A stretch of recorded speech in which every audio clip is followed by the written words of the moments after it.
আজকে যখন আমি নতুন বান্ডেলটা পরে গেম খেলতেছিলাম তখন আমি আমার এক্সপেক্টিং এর দিকে খেয়াল করে দেখি আমার এক সাবস্ক্রাইবার বারবার কান্নার ইমোজি দিচ্ছে।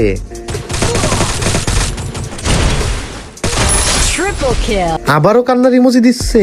গাইস মনে হয় ওর কোনো সমস্যা হয়েছে, ও আমারে কোনো কিছু বলতে চাই।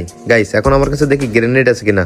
এই তো গাইস একটা গ্রেনেড আছে, আমি ভেস্টটা খুলে গ্রেনেডের উপর বসবো আর একটা ল্যান্ডমাইন পাতায় দিব। গাইস ওই সাবস্ক্রাইবারটার জন্য কিন্তু আমি মাইনাস খাচ্ছি। এখন দেখা যাক গাইস ওই প্লেয়ারটারে আমি ইনভাইট দিব, দেখি এত কান্নার ইমোজি দিচ্ছিল কেন। ভাই ইনভাইট দিছে, আসে না।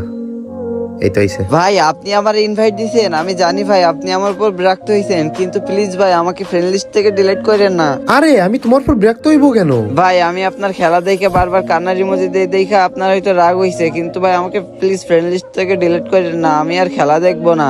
আরে ডিলিট করব না, কিন্তু আমার মনে একটা প্রশ্ন, আমি লবিতে থাকলে তুমি আমার ইনভাইট দাও না, কিন্তু আমি গেমের মধ্যে গেলেই তুমি আমার এক্সপেক্টিং করে কান্নার ইমোজি দাও কেন? ভাই আপনি একজন ভিভিয়াস ইউটিউবার, আপনার ইনভাইট দিলে আপনি যদি বিরক্ত হয়ে আমাকে ফ্রেন্ড লিস্ট থেকে ডিলিট করে দেন, এই জন্য আমি আপনার ইনভাইট দেই না, কিন্তু আপনি মেসেজ স্টার্ট দিলে আমি আপনার খেলা দেখি। ওহো আচ্ছা তাই। আচ্ছা আমি তোমার যখন ইনভাইট দিছি তুমি কি খুশি? হ্যাঁ ভাই আমার অনেক ভালো লাগতেছে, আমার মনে হচ্ছে আজকে আমার ঈদ হচ্ছে।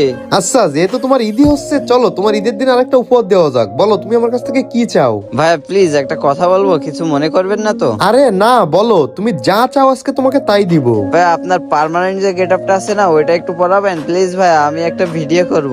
মাত্র এইটুকু চাওয়া? আচ্ছা দেখো পার্মানেন্ট গেটআপ পড়ছি।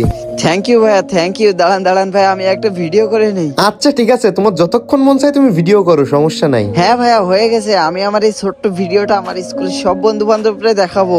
আচ্ছা ঠিক আছে দেখায়ও। আর গাইস তোমরা যারা ভিডিওটা দেখতেছো কে কে আমার সাথে অ্যাড হতে চাও কমেন্ট বক্সে বলে যাও।